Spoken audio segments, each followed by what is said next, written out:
This video shows you how to enter employee tax information to ensure Xero calculates the correct tax to pay to HMRC. Let's take a look. Access the employee's record and select Taxes. If you're moving from another payroll software during the tax year and the employee is not an off-payroll worker, select the employee type as an existing employee. Then, enter information about the employee's taxes from your previous system. Add the tax code, and if relevant, select the checkbox to calculate tax on a week 1, month 1 basis. For emergency tax codes, the week 1, month 1 basis is used, and tax is calculated on the pay in each pay run, rather than on cumulative totals paid to date.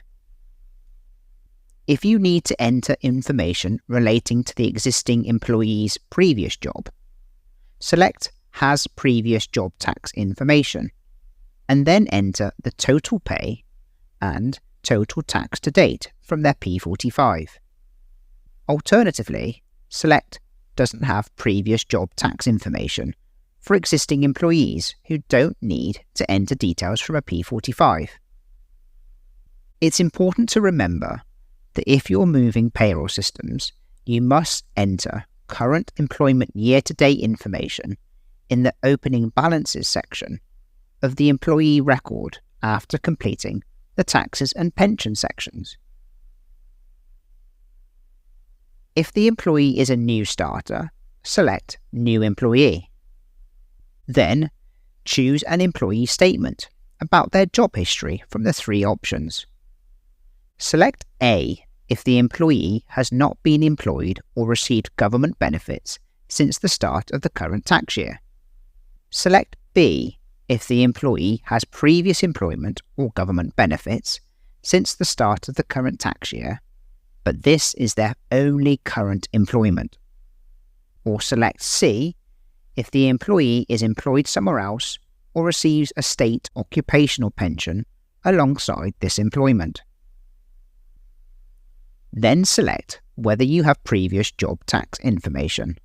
If you select Has Previous Job Tax Information, enter the total pay and total tax to date from the P45. The amounts you enter will impact the tax Xero calculates in future pay runs, so it's crucial to enter them correctly. Alternatively, select Doesn't Have Previous Job Tax Information if you don't have the employee's pay details from their last employer. Depending on your previous selection, Xero completes the tax code and week 1, month 1 checkbox. Update the employee's tax code if it differs from the standard codes. For selection A, Xero enters the standard tax code for the year. For selection B, Xero enters the standard tax code for the year and selects the week 1, month 1 checkbox. Xero enters a basic rate tax code for selection C and selects the week 1, month 1 checkbox. After you've completed the employee tax information, click Add Student Loan to enter student loan information if relevant.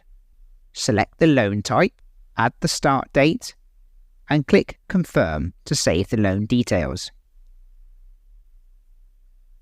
Finally, select the directorship checkbox if the employee is a company director. If you select the checkbox, enter the directorship start date. Then, choose the national insurance calculation method from either annual or alternative. Select annual if the director's start date is partway through the current tax year. Once you've added all the employee tax details, click Save and Next. Xero receives P6 and P9 tax code notice changes from HMRC. Xero notifies you of the change so you can review the employee's tax information and update it if necessary.